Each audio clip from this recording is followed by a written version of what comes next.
Happy Friday, beloveds, and welcome to Smell the Coffee. It's a beautiful morning, and we couldn't be more excited to be bringing you today's episode. You're, of course, joined by Diana Master and Aina Riza Kwe. How are you doing, sweetie? I'm doing great. How you doing? I'm excited because it's the weekend. Isn't it so funny that we make jokes in English and then we laugh like, Yeah, like outrageously. Like, I don't think there's anyone that actually likes their laugh. their laugh, the sound of their voice, seeing themselves on camera is just like cringe. It's like, bro, so why did I cringe. turn? Why did I Why say did it I? like Why did I that? say like that? Ew. Yeah. You know, yesterday I had a cars interview, and the lady was saying she's very nervous and whatever. And she says, "So I'm gonna go watch myself." And I said, "You're gonna hate it. Do not. I am preparing you now. You're going to hate it because." Like you're saying, you'll be like, why did I turn like that? Why did I sit like that? Why am I sitting? Ew. What my body language? I'm so stiff. I'm so stiff. I'm so awkward. Oh, I'm so lanky. And it's the worst thing ever. It's the worst thing. Do not try at home. So guys, please cut us some slack, okay? We do this daily. And you guys want to come and be like, oh, what? Come. Let's switch. Let's switch. Let's switch. Come and then and present you. come and present Why so don't we you can go- judge you. Come show us what you can Come do. show us what you can do because Since you can do it. exactly. And you know, a lot of the times people always have something to say. There's this one footballer. He had this habit of when people were like, yeah, we should just do this. He would just put his foot on the ball and be like, you come. You come. Yeah. It's so easy for you to coach from the bench, right? Yes. It's so easy for you to say, oh, you should have done that. Come and do it. Come and show me how it's done.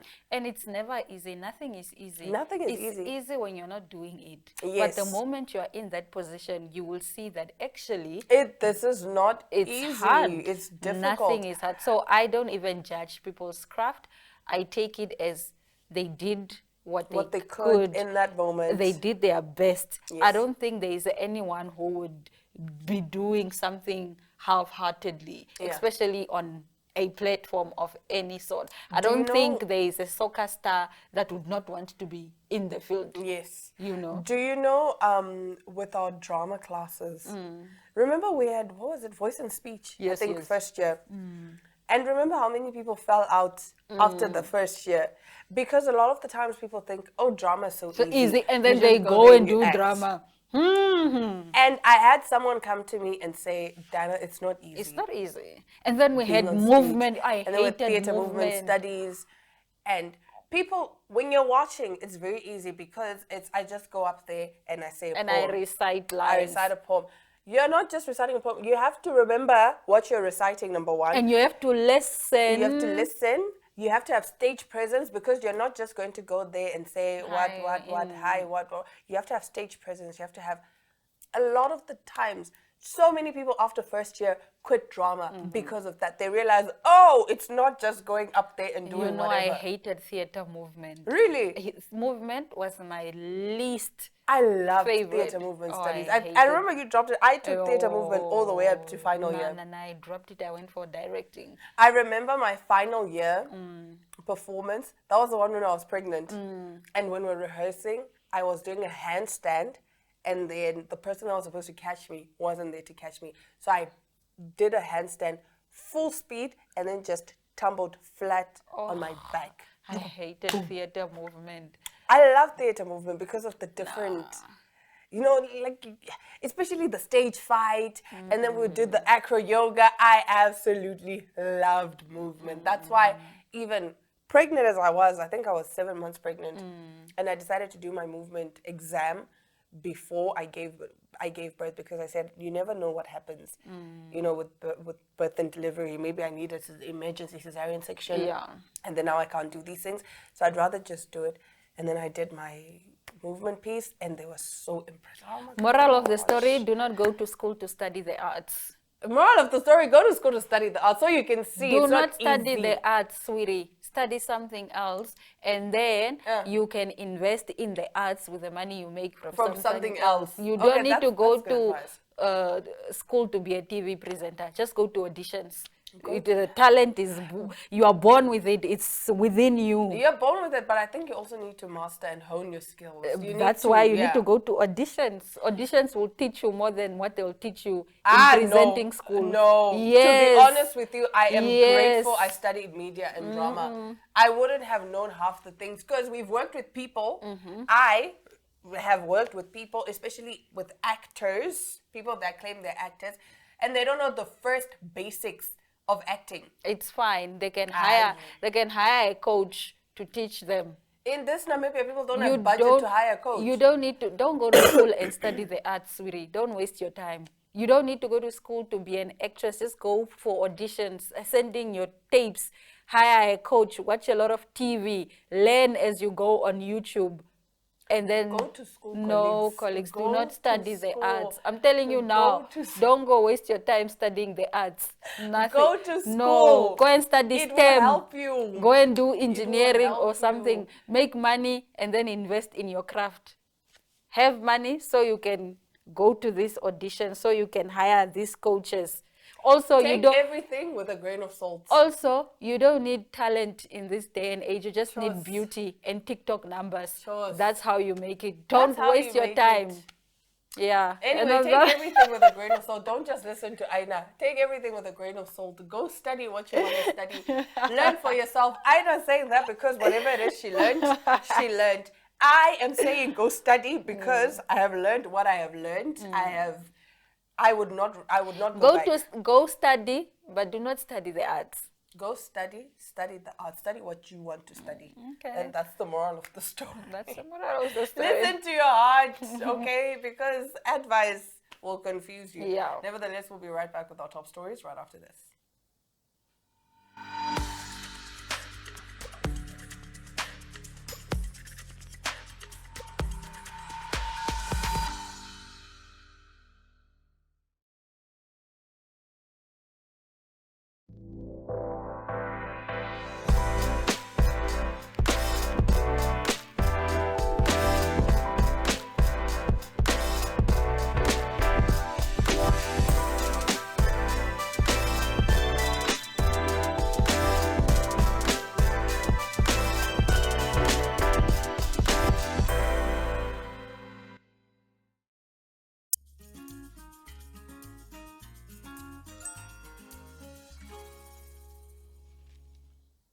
Today we are talking again about Ozempic and some more side effects.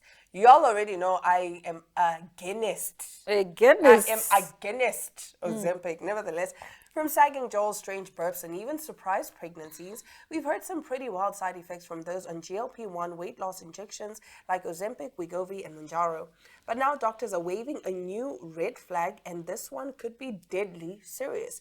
New research shows that these injections, originally meant for people with type 2 diabetes, but now used by millions to drop weight fast, might actually mess with cancer scans, making it harder for doctors to spot diseases in time. Here's the tea. These drugs mimic a natural hormone in the body called GLP-1.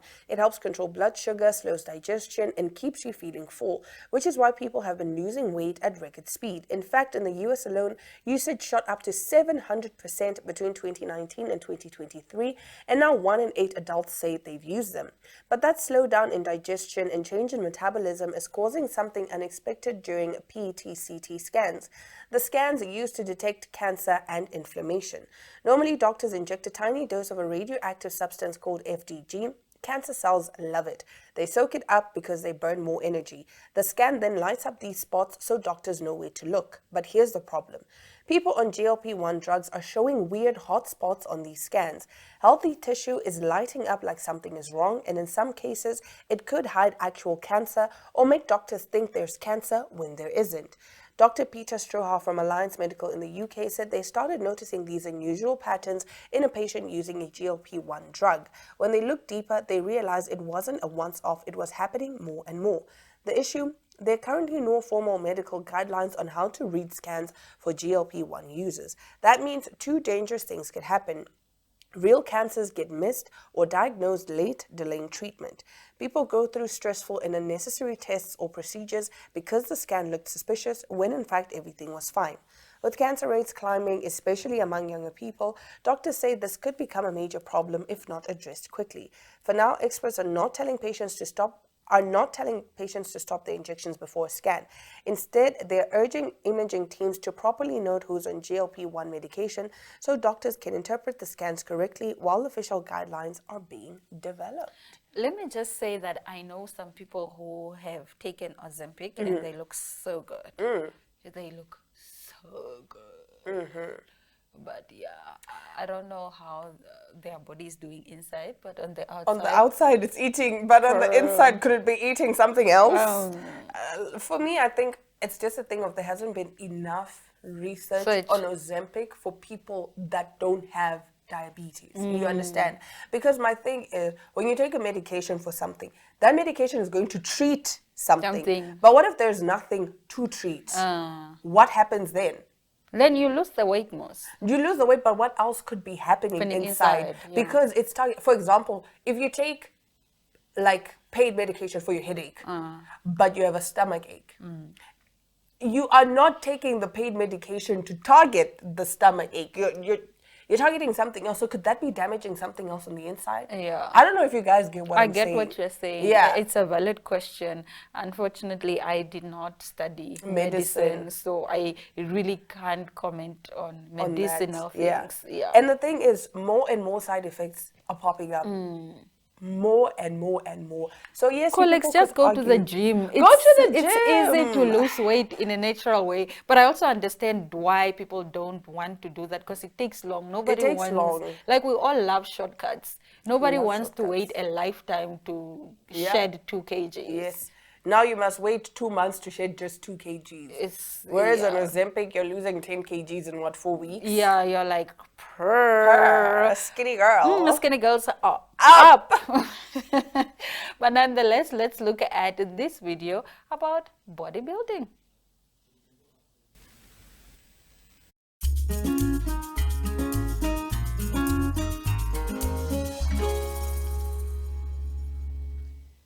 All things are possible if you would just believe. Today we sit down with Angelo, who is the youngest to compete at the PCA bodybuilding Titan competition. And you know, he's here to talk to us about how that felt and what motivated him to, you know, take such a big step in life and, you know, follow his dreams. How are you doing? I'm alright, how are you? I'm fine. Yes. So, where do you get the courage, firstly, to join a bodybuilding competition? The thing is, I've always wanted to do it. So, you know, you look at guys in movies saying Arnold and all of those big characters and you're like, yo, I really want to be like that, be built like that. So from a young age, I've always done many different types of sports, from swimming, from cycling, from cricket. I've done everything. Ooh. But eventually, nothing felt right. Then I started gymming, gained size, and I had a previous coach before this that introduced me to my current coach, Dewald, at B-Shape Fitness. And then, yeah, the journey began. Okay. And we've been training for a year now, and it's been quite a journey. How do you, I understand you're in high school. Yes. So how do you balance, you know, academics with, you know, bodybuilding or extracurricular activities? So this year was actually a bit tough because I wrote because I'm grade 11 this year, so I wrote my first external exams this year as well. So during that time, I would have to go gym in the mornings, or not, like I'd go to school, gym right after that, and I'd have to study as well for how many hours, sleep, and the cycle repeats itself. Wow, your discipline is very inspiring. I don't have that kind of discipline, you know. I'm on Instagram, I'm on TikTok all day, every day. Yeah. Talk to us about your journey in this competition. What happened? How did it happen? I've never been to a bodybuilding competition, so I'm interested in knowing each and everything that happens step by step. Okay. So let's start from the beginning. So beginning of this year, we started with a phase called bulking.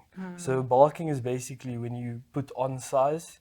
So you put on fat as well, but mainly muscle. So then from there, you go into a cutting phase where you start getting rid of most of the fat. Wait, so you put on fat just for you Yes, to so get rid of it? So you put on weight essentially. Okay. Then from gaining weight, you gain both fat and muscle. You can't just gain muscle. Okay. So then right after that, you go into a cutting phase where you get rid of that fat and then keep the muscle. Okay. Yeah, sounds like a lot of work. Quite a bit, yeah. And then Yeah. leading up to the show, about 4 weeks out, I got a cyst. So I actually had to have an operation, which was a bit of a setback. So I lost around 6 kilograms during that time because I was out for 3 weeks, and it was just before the show. So Yeah. it was a bit of a thing. And then we pushed through. My coach told me, no, everything will be all right. We do our best. I went back to the gym even when the doctor said I shouldn't. Then another operation a week before the show. Luckily, just a small one to close up the wound and all of that. But yeah, at first I was very worried, thinking no, because the wound was lower abdomen.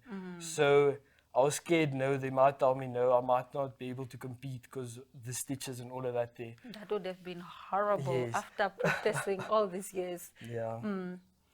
Okay, and so then what happens during the competition itself? Okay, so leading up to that week, the excitement builds up quite a bit because we went as a team. Yeah, as a team, you experience, because I think most of us, it was our first show. So experiencing things with the team was also very nice. Everyone's excited. It's difficult times, I must say. You must, because during that week, in the beginning of the week, you drink a lot of water. Going closer to the show, the water drops. To that Friday, because the show was on a Saturday, that Friday, you drink very little water, and on the Saturday, you drink almost no water. So, yeah, on the show day, the nerves are through the roof. But, yeah, you try and stay composed. You see all of these big guys, massive guys.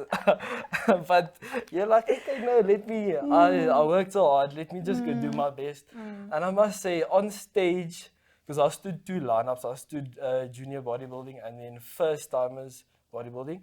My first lineup was interesting, to say the least. To say the least. Because I cramped up quite a bit. And it wasn't ideal, but I enjoyed it, especially the one after that. The second lineup I really enjoyed it. What happens in these lineups? I'm following your story, Yes, and yes. I'm visually, putting it together piece by piece. So we are now on stage. What Yeah. happens on stage? What is this lineup? Okay, so a lineup is basically, so all of the guys in your category. So you stand in a row, then the judges will tell you, no, do that pose, do this pose. It's a workout by itself, because you have to stand there, flex every time, so like 60 seconds per pose. Yeah, but the thing is you prepare for it. So you enjoy it in the moment. Yeah. Before that, not that much, but yeah, we forget about that part. Yeah, in the end, if you did the things you had to do before the show will go smoothly. The show will Yeah. go smoothly. Okay, let's talk about the importance of teamwork. Since you've mentioned that you travel with team members from Namibia, how is teamwork and collaboration so important? And what have you learned in this team that Yeah. you would apply for the rest of your life? So what I would say is bodybuilding is an individual sport. So having a team was a bit weird in a sense, because it was actually nice, because everyone is going through the same situations that you are experiencing, and then you can also talk to them. They're like, okay, no, but I'm doing this so that I'm not that tired at night or something like that in the morning. then you take tips from each other, you help each other, and yeah, at the end of the day, you create friends for life. You know, in my mind, I think bodybuilding is a confidence booster. Yes. Are there any insecurities within you? Yeah, quite a bit. The thing is, it boosts your confidence, but because everyone around you tells you, yo, you look so good, you gain so much size, but when you look at yourself in the mirror, you're like, There's so and much more. the I thing can is, do. you always compare yourself to other people.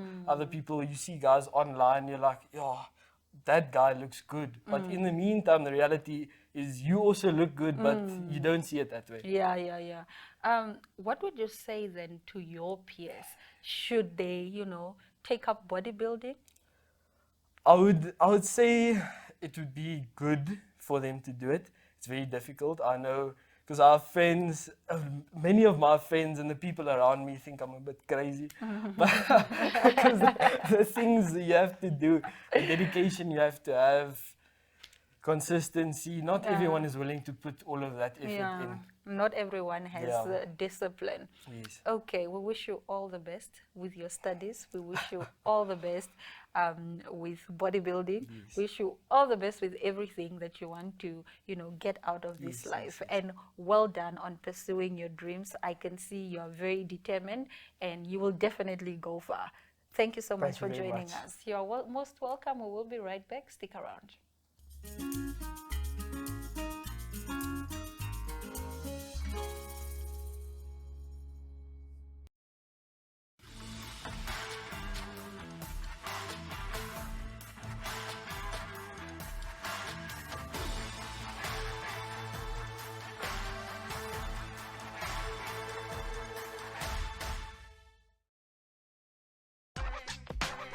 Oh, that's real good.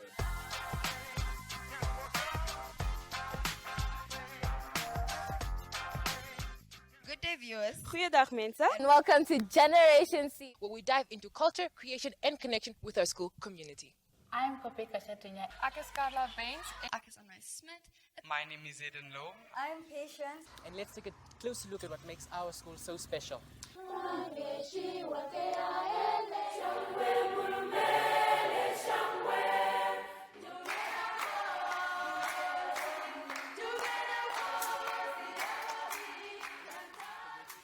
Out on a one-pager in the Republican, the Namibian Sun and AZ. And My Zone Socials on channel 285 on DSTV and channel 25 on GoTV. That's a wrap from us today from Rosalia Hambo and that's Baza.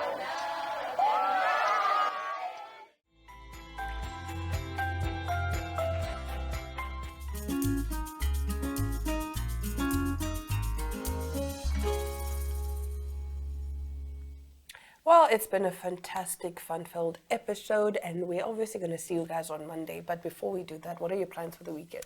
I literally do not have any plans. We work on Saturdays, so I'm going to come to work, and then I'm going to do my work, and then call it a weekend thereafter. Is there any events happening this weekend? There's a lot happening. I know Zakes Pantwini is going to be in Namibia on Sunday. I know who's this famous artist from Zambia? I'm losing his name now. So like the biggest artist in Zambia. He's coming. He's coming to Yo Maps. Yo Maps. Okay. Yo Maps is also coming. I don't know. So many things happening. So many things happening. Okay, yeah, no. You know my weekend plans. It's always to sleep, guys. I look forward to sleeping and just being in bed, watching my K-dramas. Oh, that is like the ultimate weekend for me. Yeah. Just being in bed, watching my K-dramas. No one stressing me. My phone is off. Yeah. DND. Yeah, I'll check now and again to see who disturbed me, but don't disturb me this weekend. Nevertheless, it's been fun. It's been fantastic. Let us know what you think about some of the stories that we shared here today on Smell the Coffee. And we'll catch you again, guys, on Monday. It's a date.